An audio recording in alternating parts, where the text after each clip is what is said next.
Class में हम लोगों ने कहाँ तक किया था, जीपी में ज्योमेट्रिक मीन चल रहा था ना शायद, जीपी वाले कोई पूछना है? एक का तो आंसर हैंस प्रूव है, पूछना है? हाँ नहीं, और दूसरे वाले का क्या, 6/5, 6/5 की पावर n -1, हाँ 6/5 इंटू 6 की पावर n-1। पूछना है किसी को? सेकेंड वाला कौन सा?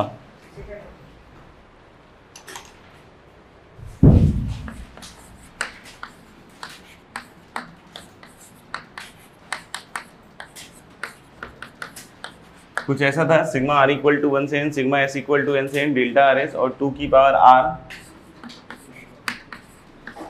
इंटू कितना था, 3 की पावर s, यही था।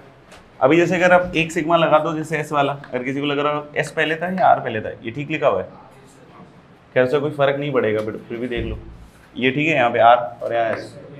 तो अगर s वाला पहले चेंज करोगे तो डेल्टा r1 2 की पावर r 3 की पावर 1 प्लस डेल्टा r2 2 की पावर r 3 स्क्वायर ऐसे चलेगा, और टिल कहाँ से चलेगा, डेल्टा rn इंटू 2 की पावर r 3 की पावर n ऐसे। अब r को आप एग्जीक्यूट करो उस पर, तो r को जब एग्जीक्यूट करोगे तो 1 से n, तो इसके कोरस्पॉन्डिंग भी n टर्म्स मिलेंगे, इसके लिए भी n टर्म्स मिलेंगे, सिग्मा सब पे पहले डिस्ट्रीब्यूट होगा, तो जो इसके n टर्म्स है उसमें एक ही टर्म जीवित रहेगा, कौन सा, r इक्वल टू 1 वाला, क्योंकि जैसे ही r इक्वल टू 1 रखोगे डेल्टा 1 1 होगा, तो सेम सफिक्स के लिए डेल्टा 1 1 की वैल्यू कितनी है, 1, तो जैसे ही 1 1 रखोगे तो 2 इंटू 3 कितना मिलेगा, 6, उसके बाद वाला टर्म 0 होगा सारा, क्योंकि डेल्टा 1 1 के बाद डेल्टा 2 1, डेल्टा 3 1, डेल्टा n 1, तो हर एक की वैल्यू उसके बाद क्या होगी, 0। इसमें भी एक ही टर्म जीवित रहेगा, डेल्टा 2 2 वाला, क्योंकि r की वैल्यू जब 1 रखोगे तो डेल्टा 1 2 0 2 2 वाला रहेगा, फिर आगे बढ़ोगे 3 2, फिर से क्या होगा, 0। तो मेरे ख्याल से 2 वाले पे क्या आएगा, 6 स्क्वायर, और ऐसे ही लास्ट वाला ही एक इसमें जीवित रहेगा, rn वाला, तो nn वाला रहेगा, तो फिर कितना आएगा, 6 की पावर n। जीपी है, थोड़ा टफ होगा, सम कर लो। लिखना नेक्स्ट सवाल। If arithmetic mean between a and b is 15 and geometric mean between a and b is 9. If arithmetic mean between a and b is 15 and geometric mean between a and b is 9, find the numbers. आ गया? तो geometric mean, arithmetic mean कितना दिया हुआ शायद, 15 नहीं, 15 ही दिया ना, by 2, तो a plus B by 2 equal to 15 arithmetic mean, तो a प्लस बी कितना हो गया, 30, और geometric mean that is A B की पावर हाफ, तो ये कितना दिया हुआ है, 9, तो ए बी कितना हो जाएगा, 81। तो आप देख सकते हो कि ये सम ऑफ रूट्स और प्रोडक्ट ऑफ रूट्स टाइप का है, तो एक क्वाड्रेटिक बना लेते हैं।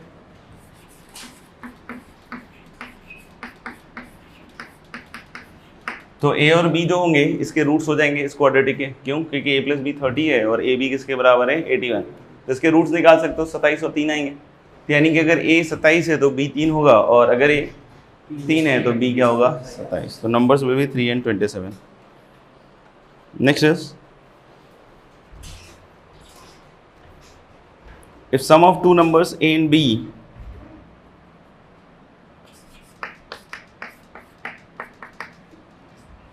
if sum of two numbers a and b is n times their gm, if sum of two numbers a and b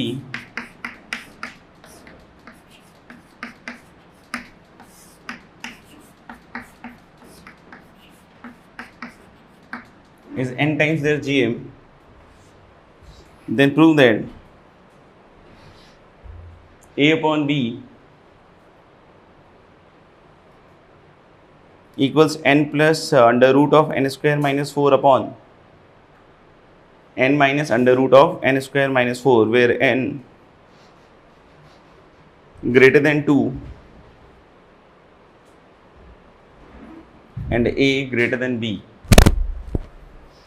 क्या लिखा है, sum of the numbers is n times there gm, ये है ना शायद, तो अगर ए और बी दो नंबर है, उसका n टाइम्स देयर जीएम मतलब n इंटू कितना हो जाएगा, रूट अंडर कितना ए बी जीएम। ताले कि ए बी इक्वल टू या root A B equal to के मान लो, तो ए बी कितना हो जाएगा के स्क्वायर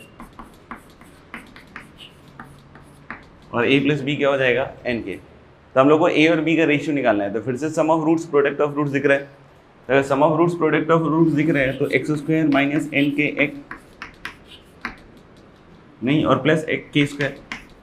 तो इस इक्वेशन के रूट्स क्या हो जाएंगे a और b, और इन्हीं के रूट्स का रेशियो पूछ रहे हैं। तो मैं क्या बोल सकता हूँ कि a अपॉन b, ऊपर बड़े वाले रूट को लिखेंगे तो इसके जो दोनों रूट्स आएंगे इसमें बड़ा वाला रूट ऊपर और छोटा वाला रूट नीचे। तो जैसे एन के और plus under root of N square K square minus K square 4k square, तो एन स्क्वायर माइनस 4 और के, और नीचे क्या है एन के माइनस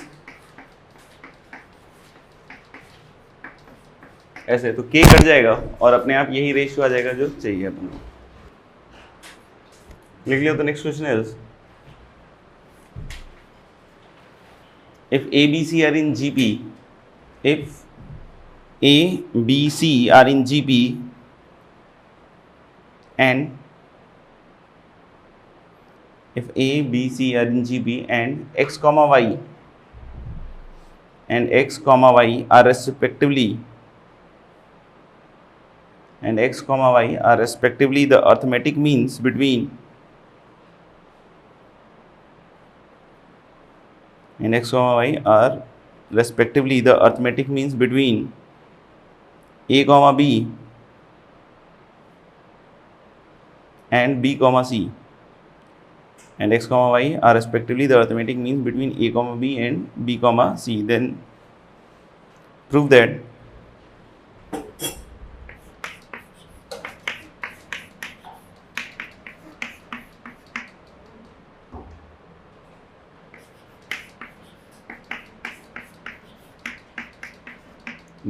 पहला है 1/x plus 1/y equal to 2 upon B, और दूसरा है a/x plus c/y equal to 2। ठीक है सब के हम लोग बोल रहे हैं कि ए बी और क्या लिख रहा है सी। एक तो पहले बोल रहा है कि ए बी सी जीपी में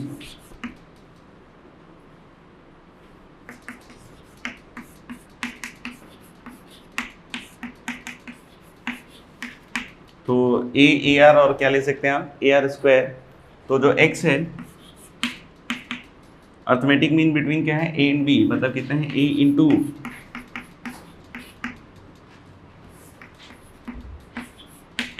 y शायद b और c के बीच में है, तो ए आर ऐसा कुछ। तो पहला वाला बोल रहा है 1/x और 1/y, मतलब इसका reciprocal.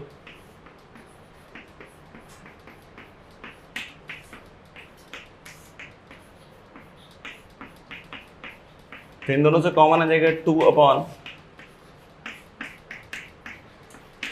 a into 1 plus R, और अगर a इंटू 1 प्लस आर आ रहा है तो अंदर कितना बचेगा 1 प्लस 1/r। एलसीएम लोगे तो ऊपर r प्लस 1 बनेगा और वो कट जाएगा तो बचेगा 2 अपॉन ए आर, और ये किसके बराबर हो जाएगा आपका शायद b। ठीक है ना, शायद पहला वाला। तो a/x करोगे आप तो a/x यहाँ से निकल जाएगा, देख लो यहाँ से x इधर ले जाओ उसको इधर ले आओ, तो 2 अपॉन 1 प्लस आर, और c/y करोगे तो मेरे ख्याल से c हो गया आपका ए आर स्क्वायर ना, और इससे डिवाइड कर लो तो मेरे ख्याल से 2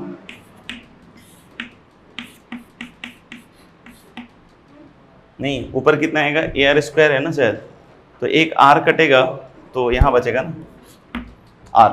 ठीक है क्या। अब इसका चाहो तो आप एडिशन कर लो, तो 1 plus R is the LCM और ऊपर 2 प्लस 2r, तो 2 रहेगा और 1 प्लस आर क्या हो जाएगा कैंसिल आउट, तो वहाँ से आ जाएगा।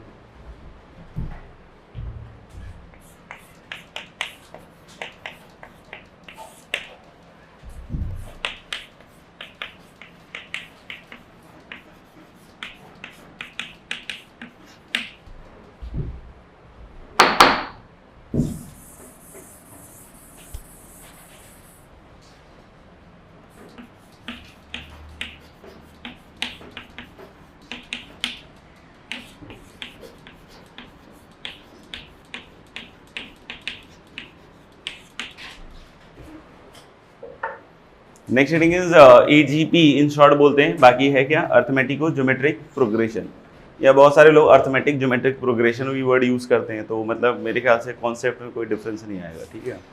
तो ओ रहे चाहे नहीं रहे, मुंह नहीं खुलना चाहिए ओ। तो पहले तो दिख रहा होगा आपको कि हेडिंग भी खुद ही बता रहा है कि अर्थमेटिक प्रोग्रेशन ज्योमेट्रिक प्रोग्रेशन दोनों का कुछ ना कुछ रहा होगा, ठीक है। तो जैसे हम लोग अगर एक AP देखें अर्थमेटिक प्रोग्रेशन, तो if A is the first term and D is the common difference, तो the AP goes like this, A plus D, उसके बाद क्या आता है A plus 2D and so on। अगर एक GP देखें तो कैसा B, BR square and so on। तो अर्थमेटिको ज्योमेट्रिक प्रोग्रेशन या अर्थमेटिक ज्योमेट्रिक प्रोग्रेशन दोनों में से कोई चीज आप यूज करो। पहले तो बात कर रहे हैं कि बनता कैसे, तो इसके लिए हम लोग क्या कर रहे हैं कि एक AP ले रहे हैं और एक क्या ले रहे हैं GP। अब इसके कोरस्पॉन्डिंग टर्म्स को आप मल्टीप्लाई कर दें, क्या मल्टीप्लाई कर दें, इनके कोरस्पॉन्डिंग टर्म्स को क्या कर दें मल्टीप्लाई, तो जो सीक्वेंस बनेगा उस सीक्वेंस को क्या कहते हैं हम लोग AGP। समझ में आएगा? जैसे कि इसके कोरस्पॉन्डिंग टर्म मतलब इसका फर्स्ट टर्म इसका first term, and what you will get is AB, इसका second term that is A plus D into कितना BR, देन इसका थर्ड टर्म तो A plus 2D into BR square and so on. समझ में आएगा? तो ये जो सीक्वेंस बनाए हैं by multiplying the corresponding terms of an AP and a GP, इसको क्या कहते हैं हम लोग अर्थमेटिक ज्योमेट्रिक प्रोग्रेशन। समझ में आएगा? अब नेक्स्ट चीज क्या है कि अगर कोई पूछे what is the nth term of the arithmetic geometric progression, तो सबसे पहली चीज है कि आपको पहचानना पड़ेगा ना कि अर्थमेटिक ज्योमेट्रिक प्रोग्रेशन है। समझ में आएगा? और पहचानोगे कैसे? उसमें दो चीजें चल रही होंगी, एक कंपोनेंट किस में चल रहा होगा AP में, और एक कंपोनेंट क्या होगा GP में, और प्रोडक्ट में चल रहा होगा। समझ में आएगा? तो आपको कुछ नहीं करना है, सिंपल है कि आपको nth टर्म ऑफ AP भी लिखना है, nth टर्म क्या लिखना है GP, और दोनों को क्या करना है मल्टीप्लाई। तो अगर nth टर्म कभी भी लिखने की जरूरत पड़ रही होगी तो कुछ खास नहीं है, आपको अगर AGP पहचान लिया है तो उसमें आपने AP पहचान लिया होगा, उसमें आपने GP पहचान लिया होगा, तो उनके nth टर्म का क्या हो जाएगा multiplication. That is how we can find the nth term of AGP। ठीक है सबके लिए? नेक्स्ट चीज क्या होगा कि we will have to find the sum of nth term of AGP। क्या निकाल रहे हैं? Sum of nth term of AGP। तो जैसे भाई इसका सम निकालोगे आप, तो एक्चुअली आप जब इसको देखोगे तो आपको लगेगा कि B का कोई यूज तो है नहीं। देखो एक्चुअली B का यहाँ पे कोई यूज है ही नहीं, क्योंकि आप देख सकते हो B सबसे क्या होगा सम में B हर एक टर्म में रहेगा ना, तो B एक्चुअली क्या आएगा कॉमन। तो अगर कभी इस तरीके का सीन भी है तो, या फिर आप ऐसे भी सोच सकते हो, सुनना ध्यान से, कि अगर हम एक नंबर को, एक सीक्वेंस है जो AP में, और उसके हर एक टर्म को हम किसी नंबर से मल्टीप्लाई कर दे, जैसे पिछली बार हमने K से मल्टीप्लाई किया, तो जो रिजल्टिंग सीक्वेंस है वो AP में है। अगर हम B से मल्टीप्लाई कर दे तो क्या रिजल्टिंग सीक्वेंस AP में आएगा? ट्रिकी सवाल है, ये सोच के समझ के आंसर देना कि जैसे K का तो ठीक है, B का क्या है रहेगा क्या? तो आप तो ऐसे भी सोच सकते हो ना कि जो AB A plus D into B, A plus 2D into B, ये किस में चला गया है AP नहीं, और जो बच गया 1R स्क्वायर GP। समझ में आएगा? तो मैं एक्चुअली क्या करना चाह रहा हूं कि B को ड्रॉप करना चाह रहा हूं, तो B को तो ड्रॉप कर ही सकते हैं ना, नहीं समझ में? B का आपको समझ में आ रहा है कि कोई यूज नहीं है, क्योंकि आप उसको जब फाइनल क्योंकि आपको ऐसा तो होगा नहीं कि आपको एक AP देगा GP देगा, देखो अब मैं AGP बना रहा हूं, नहीं, वो तो AGP बना के देगा ना हमको। तो AGP में आपको ये जरूरी थोड़ी है कि आपको B दिखे, हो सकता है B नहीं दिखे, हो सकता है वो जो प्रोडक्ट AB है A plus 2D into B है, ये आपको फाइनली दिख रहा होगा, क्योंकि वो नंबर होगा। ऐसे नहीं सोचना कि सर AB लिखा हुआ आएगा और ऐसे लिखा आएगा, वो नंबर लिखा हुआ आएगा।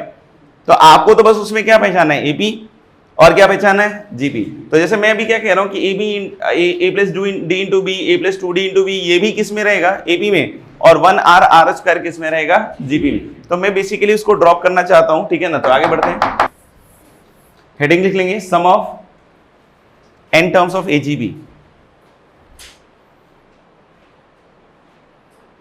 सम of n terms of AGP। तो देखना, जैसे मैं A और B और उस तरह से हटा देता हूं, चाहो तो AB को A plus D into B, A plus 2D into B, ये समझ में आ रहा है? ये AP था, तो मैं इसको नया AP बना के लिख देता हूं। समझ में आएंगे? इसको मैं लिख देता हूं कितना C,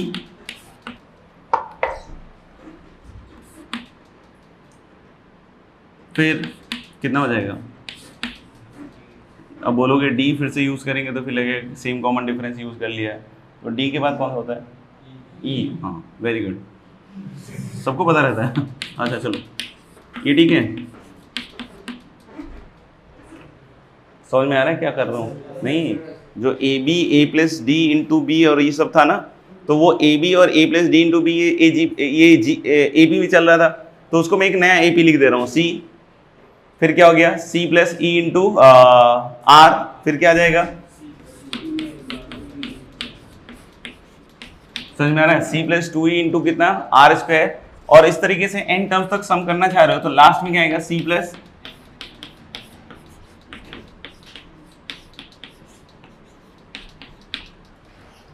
और ओरिजिनल नोटेशन में भी अगर लिखना चाहो तो A plus D into R, A plus two D into R square, और लास्ट वाला क्या आ जाएगा A plus N minus one into D, और इंटू कितना हो जाएगा आर की पावर एन माइनस वन।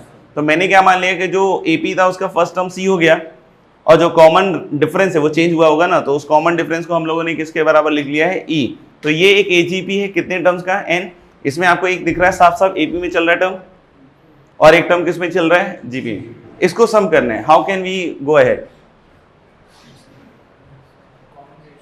हाँ, the same method which we have used in GP, summing GP, समझ में आएगा? जो हमने जीपी को सम करने के लिए यूज किया था मेथड, वही अभी भी कर रहे हैं। क्या कि कॉमन रेशियो से मल्टी, क्योंकि अगर आपको पता चल गया कि ये जीपी है तो तभी पता चला होगा जब आपने देखा होगा इसमें एक एपी है इसमें एक जीपी है, और जब आपने देख लिया होगा कि जीपी है तो उसका कॉमन रेशियो तो निकाल लोगे, तो जब उसका कॉमन रेशियो निकाल लोगे तो पता भी चल जाएगा कि this is the common ratio. नहीं, उससे क्या करना है मल्टीप्लाई, उससे मल्टीप्लाई करोगे तो आर इंटू एस एन, और फिर एक एक टर्म क्या करेंगे आगे बढ़ के लिखेंगे। तो यहाँ पे सी की जगह क्या आ जाएगा सी आर, नहीं डरे तो नहीं ना, सी आर आ गया देखना, फिर कितना आएगा C plus E into R square, समझ में आएगा? ये समझ में आ रहा है? एक एक आगे बढ़ेगा सी इंटू आर, फिर ये क्या आएगा C plus E into R square, इसके नीचे कौन सा आएगा इसके पहले वाला, that is C plus N minus two into E into कितना आ जाएगा आर की पावर बोलो एन माइनस वन, और फिर इसके आगे एक टर्म और आएगा, कितना आएगा C plus N minus one into E into कितना आ जाएगा, कितना आएगा आर की पावर एन। समझ में आ गया अंदर? अब इन दोनों को डिफरेंस ले लो, तो पहला टर्म अभी भी सी, देखना सी आर कटेगा, दुखी मत होना, सी आर और इधर भी सी आर गया, बचेगा क्या ई आर, फिर उसके बाद वाला देखना C R square, C R square, C R square गया, बचेगा क्या टू ई आर स्क्वायर और E R square, that is E R square, plus so on till कहां से जाएगा, यहां पे देखना सी आर की पावर एन माइनस वन गया, तो ये बन जाएगा ई आर की पावर एन माइनस वन, और इसके बाद एक और टर्म आएगा विथ माइनस साइन,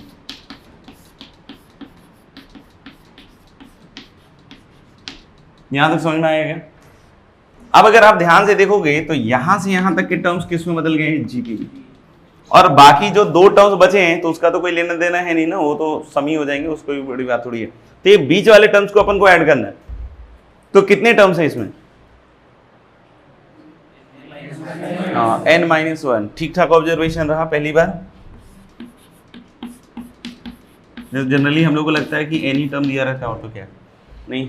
तो अब n माइनस वन टर्म्स का जीपी है, उसको सम कर रहे हैं, तो क्या आएगा फर्स्ट टर्म ई आर, समझ में आएगा? फिर कितना आया था आर की पावर, या वन माइनस लिखो, उल्टा लिखो, नीचे वन माइनस आर से डिवाइड करेंगे ना,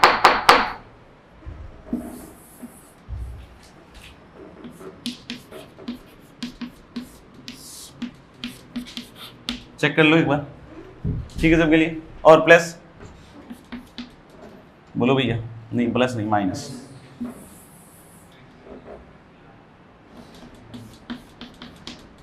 क्या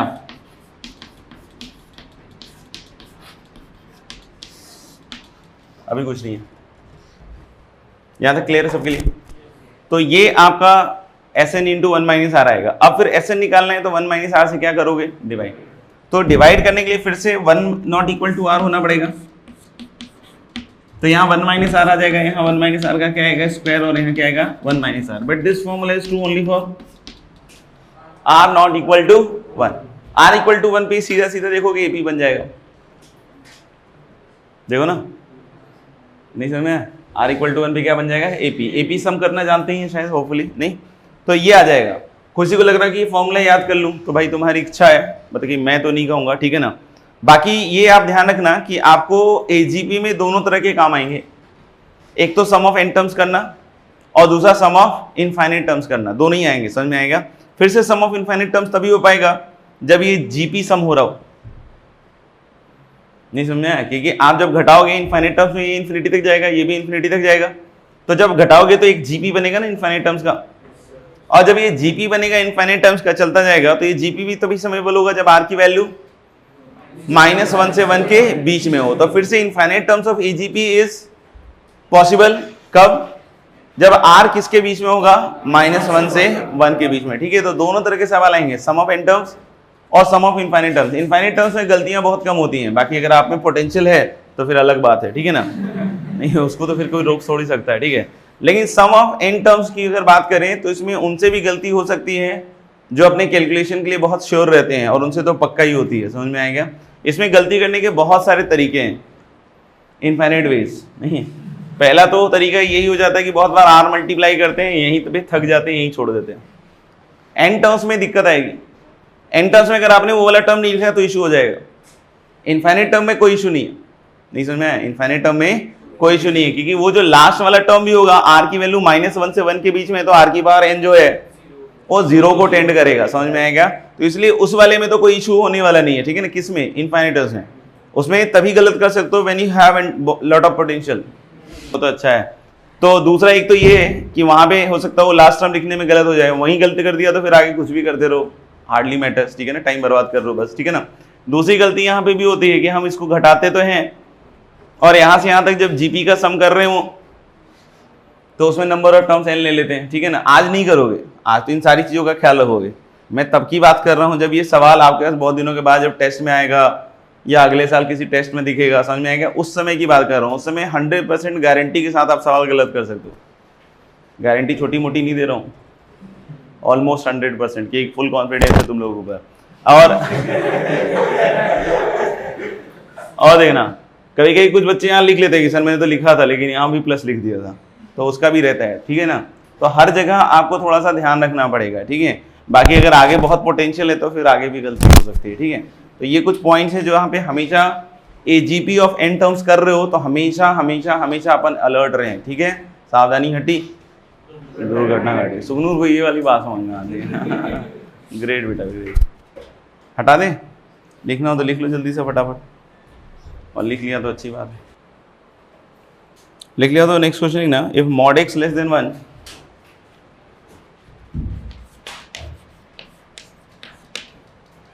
if mod x less than 1 then find the sum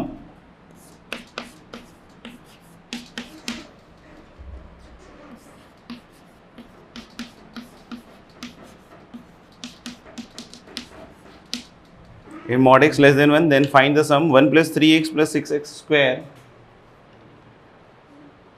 plus 10x cube plus so on till infinity, ठीक है। पहला सवाल इन्फिनिटी तक, ताकि कॉन्फिडेंस रहे नहीं कि पहला सवाल तो सही हुआ था। बाकी इसमें AGP दिख नहीं रहा होगा लेकिन GP जरूर दिख रहा होगा, 1x x square x cube, ठीक है ना। AGP में ये AP नहीं दिख रहा होगा, लेकिन इसका जब डिफरेंस देखोगे ना 2 3 दिख रहा है, 6 3 का डिफरेंस नहीं, घटा के दिखाऊँ और 10 और 6 का कितना 4, तो ये घटने के बाद क्या दिख रहा है आपको AP में, समझ में आएगा। तो ये लग रहा है कि पहली बार अगर हम x से मल्टीप्लाई करके घटाएं तो पहली बार में क्या बन जाएगा AGP। तो हम लोग वही काम कर रहे हैं क्या कि इस सीरीज को सम को s मान लेते हैं और x से मल्टीप्लाई करके एक टर्म एडवांस करके लिखते हैं, तो x प्लस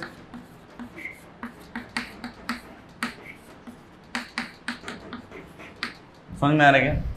अभी जब हम इसको घटाएंगे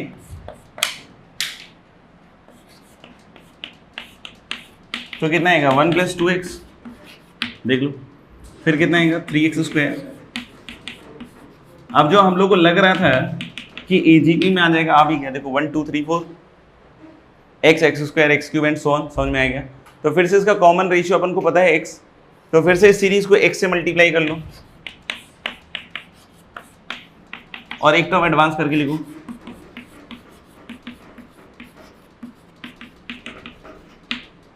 तो मतलब यही काम कितनी बार करना पड़ा मुझे इस सवाल में? 2 बार। तो कभी कभी ऐसे सवाल भी होंगे जिसमें ये काम 2 बार करना पड़े, घटाओगे तो ये पूरा कॉमन है, और फिर से अंदर क्या बचेगा इसका 1 और माइनस एक्स, तो अल्टीमेटली 1 माइनस एक्स का होल स्क्वायर,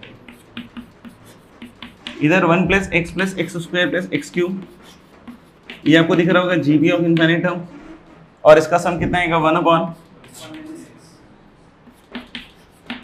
तो s की वैल्यू क्या आ जाएगी 1 अपॉन 1 माइनस एक्स का whole cube. Find the sum of n terms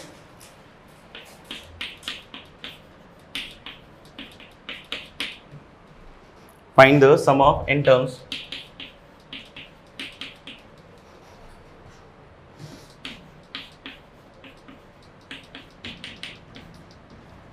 find the sum of n terms for this 1 plus 4 by 5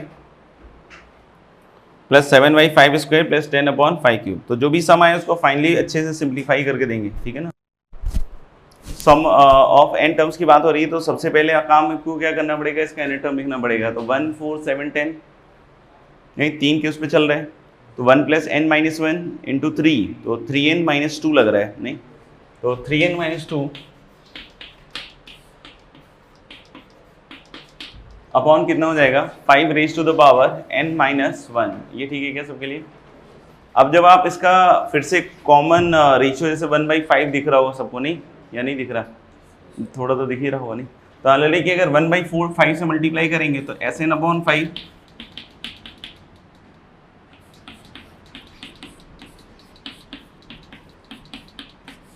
समझ में आ रहा है, और इसके नीचे आएगा इसके जस्ट पहले वाला टर्म, नहीं तो 3 कम होगा तो कितना होगा 3n, और एक और आगे का टर्म ऐसा कुछ, और जब दोनों का वो डिफरेंस लोगे, इधर लिख रहा हूं मैं, ठीक है ना, 4/5 ऐसे, फिर कितना आएगा 1 प्लस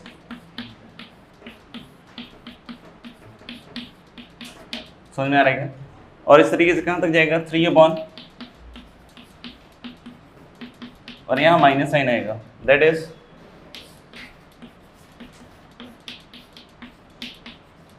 ऐसे ही कुछ आना चाहिए क्या? अब जैसे अगर इसको देखोगे तो ये फिर से आपको जीपी देगा, नहीं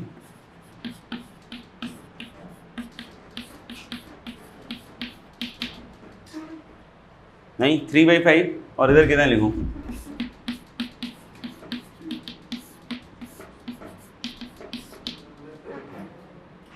1/5 4/5 सही है ना भाई?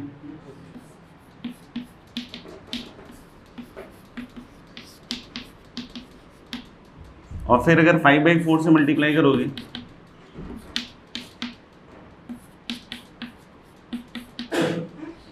फाइव बाई 4 है ना भाई, तो 15/16 माइनस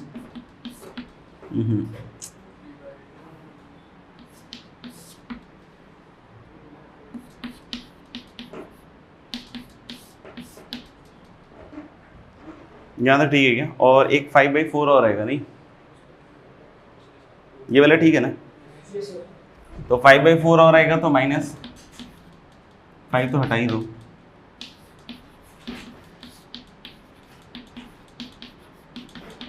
ये आएगा। इसको थोड़ा सिंप्लीफाइड फॉर्म में लिखना पड़ेगा, मतलब कांस्टेंट टर्म अलग से, तो कांस्टेंट टर्म 15/6 और 16 और 5/4, तो उसको 4 से मल्टीप्लाई डिवाइड कर लो, तो 20 और 15 कितना गया 35/16, ये खत्म। इन दोनों से एक माइनस साइन लग रहा है, कॉमन आएगा, और ये 16 इंटू 5 की पावर n-1 और 4 इंटू 5 की पावर n-1, तो 16 इंटू 5 की पावर n-1, तो ये ऊपर आएगा 15 और उधर आएगा 4 तिया 12 और -8, तो 12n प्लस ना,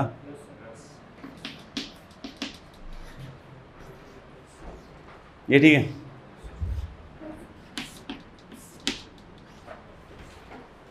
देख लो।